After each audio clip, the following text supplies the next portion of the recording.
Then at dinner, my mother slammed her fork onto the table. The sound echoed like a verdict. "You have 24 hours to pack your things and get out," she shouted. "This apartment now belongs to your brother." My father only nodded, his eyes fixed on his plate. And my brother, the one who lives all the way in New York, barely caring about this home, was suddenly handed everything. I'm Kelsey, 29 years old, an interior designer. The family penthouse in Chicago, Illinois, where I lived with my parents, had always been everything to me.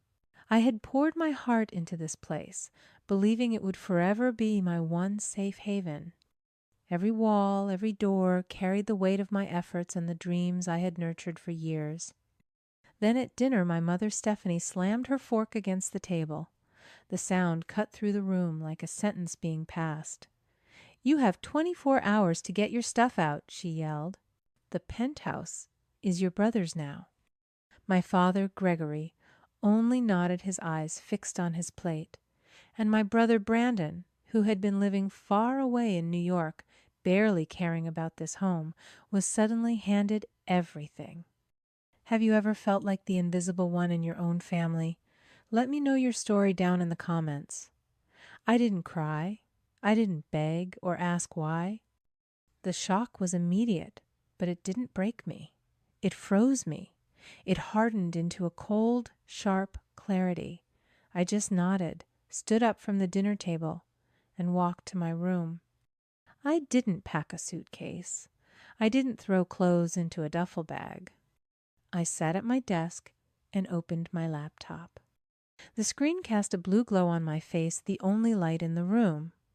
I opened my personal bank spreadsheet, my secret spreadsheet, the one nobody else knew existed. My eyes scanned the list of automatic monthly payments. Cook County property tax, $4, $200. I clicked. Cancel payment.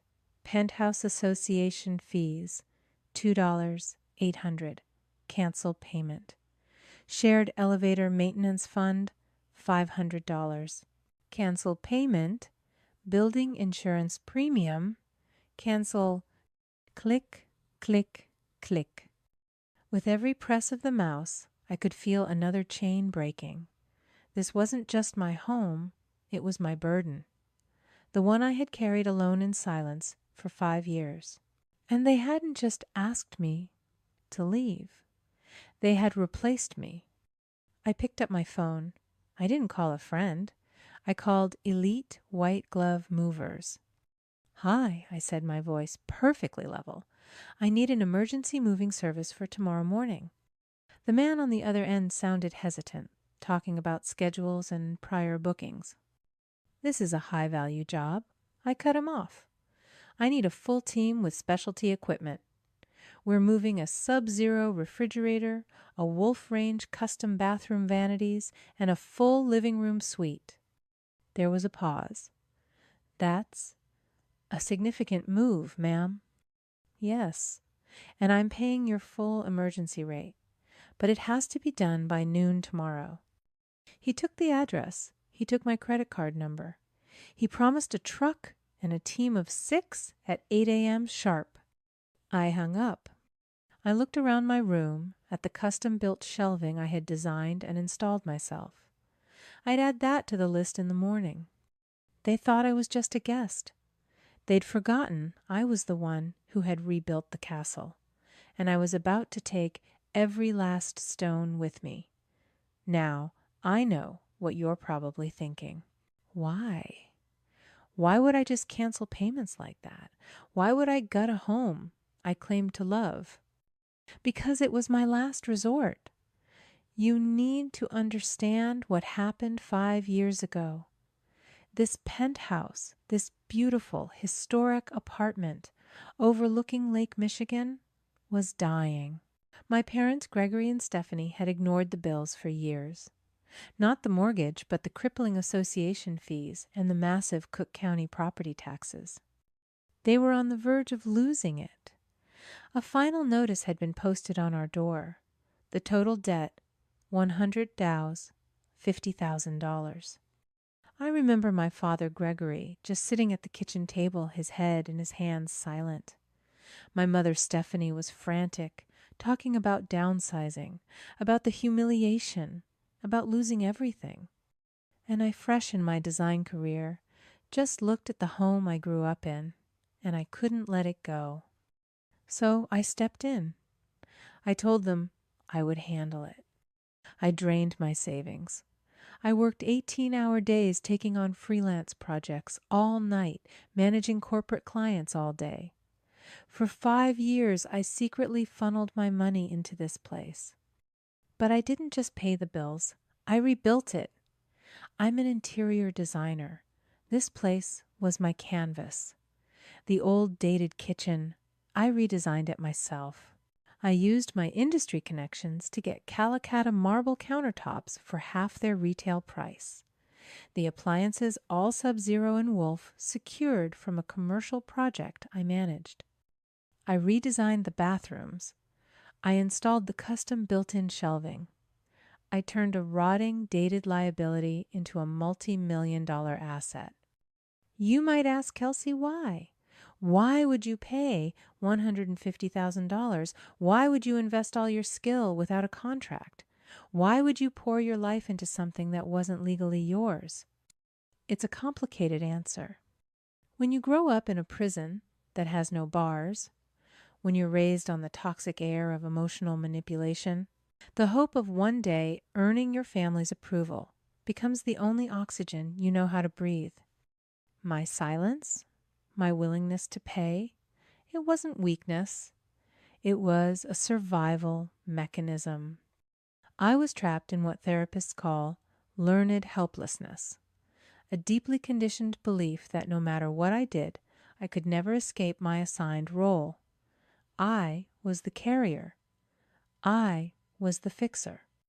So I paid, I fixed, I sacrificed, because the tiny false hope that one day they would finally look at me and say, Kelsey, you've done enough. We see you.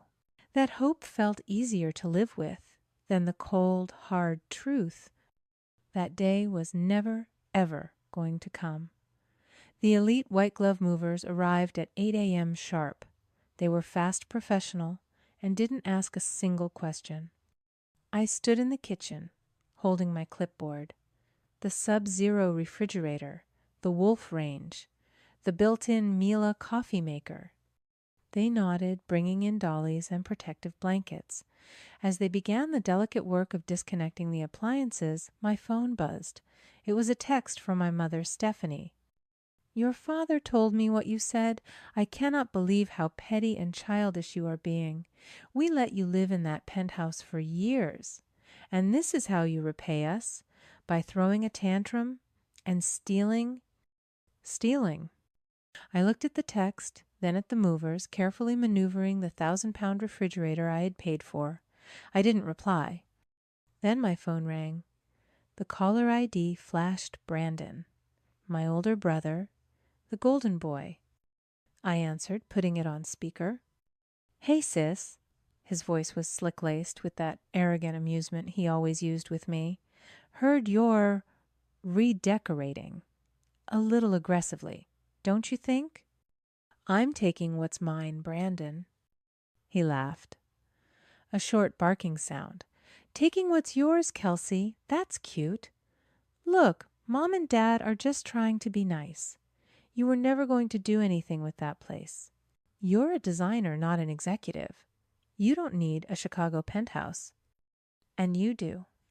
I do. I bring clients. I have a reputation. It's a smart move for the family brand. You were just keeping the seat warm. He hung up. Keeping the seat warm.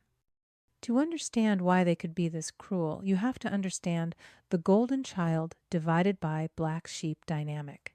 In families like mine, roles are assigned. Brandon, he was the golden child. He was the trophy, the shiny, brilliant success story my parents paraded around to prove their worth. Every achievement he had was their achievement. But a trophy needs a pedestal to stand on. I was the pedestal. I was the scapegoat, the black sheep. My role wasn't to shine, It was to carry the burdens. I was meant to be the quiet, responsible one, the one who absorbed all the financial stress, all the emotional neglect, all the ugly secrets. They weren't just being biased. They were protecting the system they had built, a system where Brandon got the glory and I got the bill. My phone buzzed again. Another text from my mother. Brandon is very disappointed in your behavior. You are embarrassing him, and you are embarrassing this family. I watched the movers load the last of the kitchen appliances onto the truck. I didn't feel angry anymore. I just felt cold. They were doing exactly what I expected. They were proving me right. The movers finished an hour later. The penthouse was a ghost. My footsteps echoed on the bare hardwood floors as I walked through the empty living room. The places where my sofa, my chairs, and my life used to be were marked by clean squares on the dusty floor. Brandon's words echoed in my head. You were just keeping the seat warm. He was right. They had all seen me as a placeholder, a convenient, useful, and utterly disposable utility. The anger that had been simmering all morning didn't explode. It went cold. It turned into something hard, sharp, and perfectly clear. I was done being their pedestal. I picked up my phone and made the most important call of my life. It didn't ring more than twice. Chloe. Hey, I said, my voice surprisingly steady. Kelsey. What's wrong, you sound? Weird. Chloe and I had been best friends since college. She was the one who held my hand when I cried over a breakup, and I was the one who helped her study for the bar exam. Now she was one of the most ruthless family law attorneys in Chicago. I need a lawyer, I said. There was a half-second of silence. Who am I suing, and what did they do? I explained everything. The 24-hour eviction notice, the years of paying $150 0 inches secret, my mother's texts, Brandon's phone call. I heard Chloe typing furiously.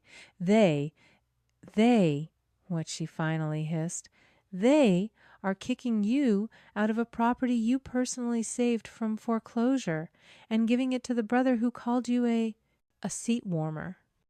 That's the summary I said. Okay, Chloe said, and I could hear the shift in her voice. The friend was gone. The lawyer was here. Stop talking. Let me think. We can put a lien on the property for the $150,000 plus the market value of your design work, but that won't stop the transfer. We need to stop the transfer. Who legally owns the penthouse right now? My parents, I guess, I said. It was my Aunt Patricia's. She passed away about 10 years ago, and I just always assumed it went straight to my dad. Chloe went silent. The only sound was her rapid typing. Patricia, she said slowly. Your Aunt Patricia, the one who actually remembered your birthday, the one who sent you that watercolor set when you were 12. Yeah, that's the one. Kelsey Chloe's voice was tight, urgent. I have a hunch, a really, really strong one. I need her full legal name and her exact date of death. Right now. I gave her the information. Okay, she said. I'm logging into the Cook County Probate Court database. This is a long shot, but just hang on. Don't go anywhere. I'll call you back. She hung up. I stood in the center of the vast, empty room, staring out the floor-to-ceiling windows at the Chicago skyline. The city lights were just starting to glitter against the deep blue of the evening. I wasn't waiting for an apology anymore. I wasn't hoping they'd change their minds. I was waiting for ammunition. An hour passed. Then 2.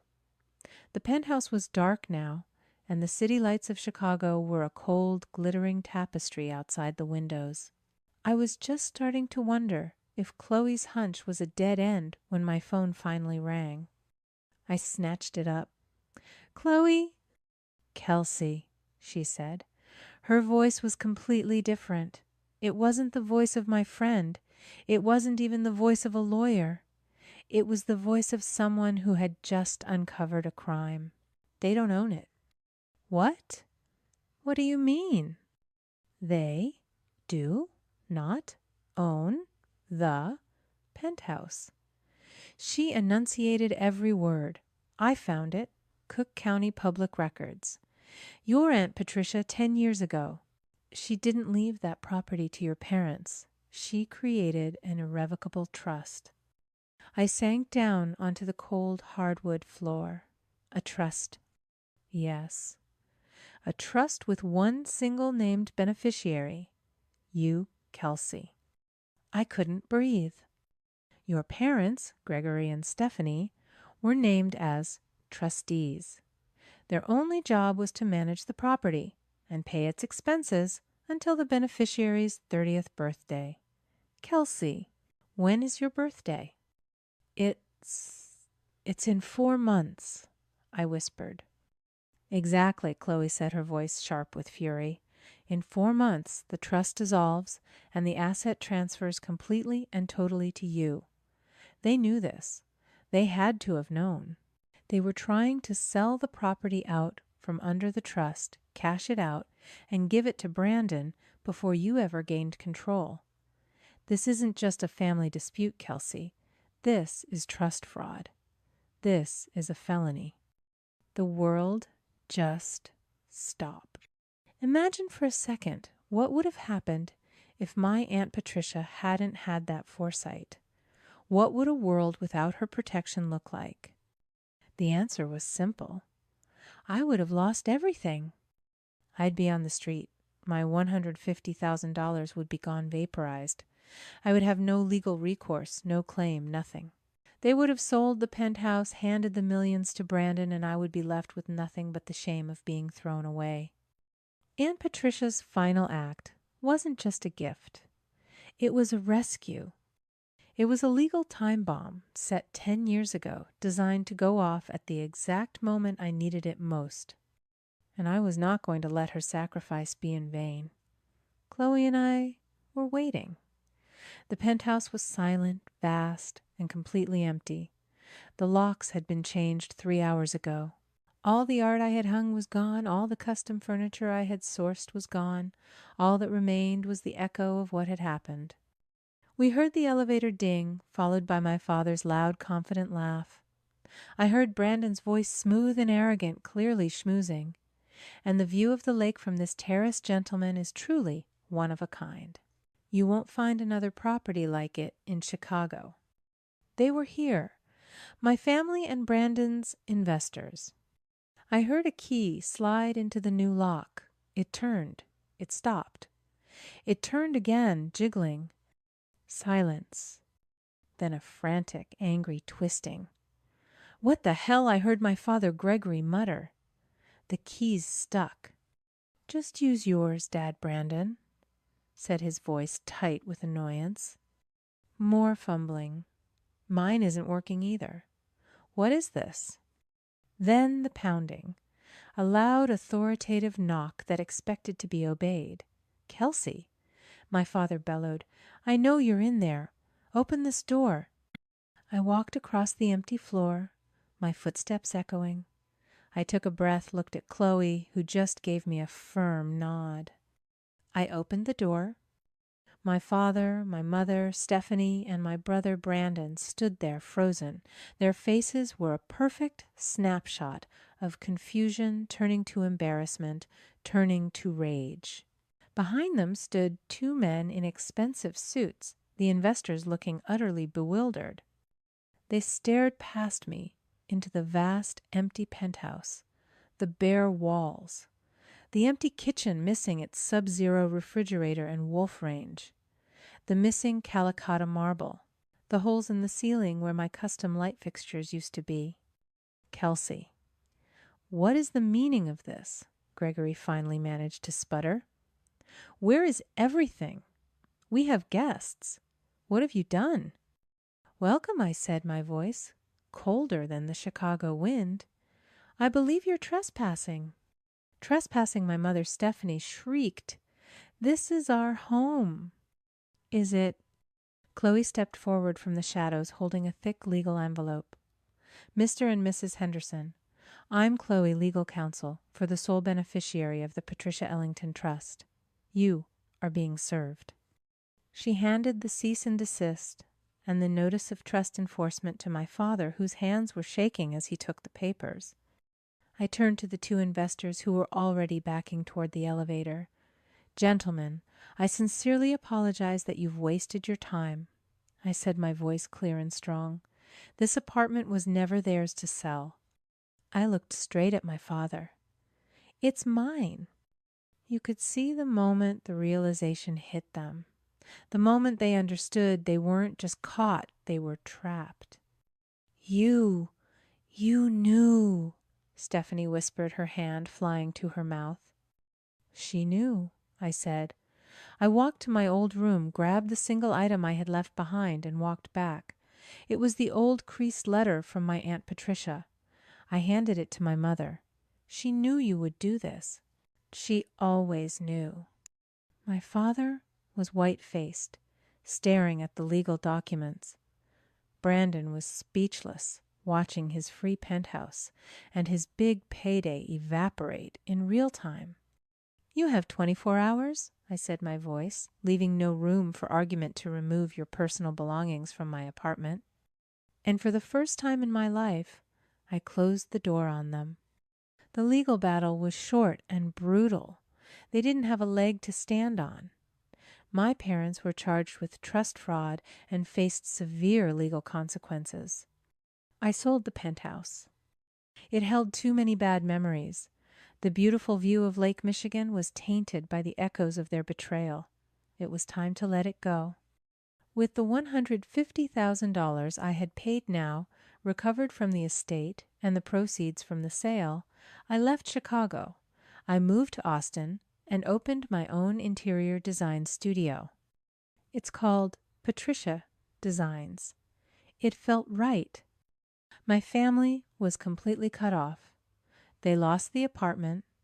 They lost their reputation when the truth about the trust fraud came out.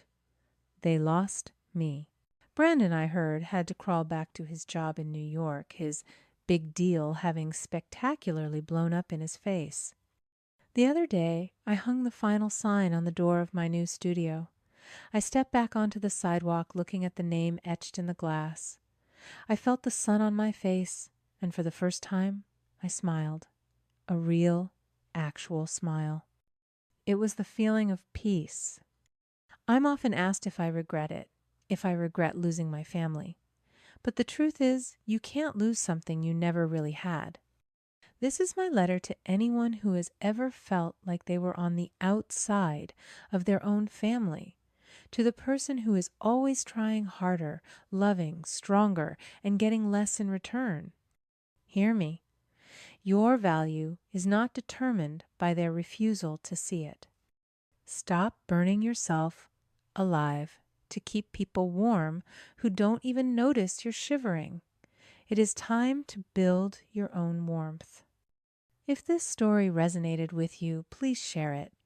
You never know who else needs to hear that they are not alone.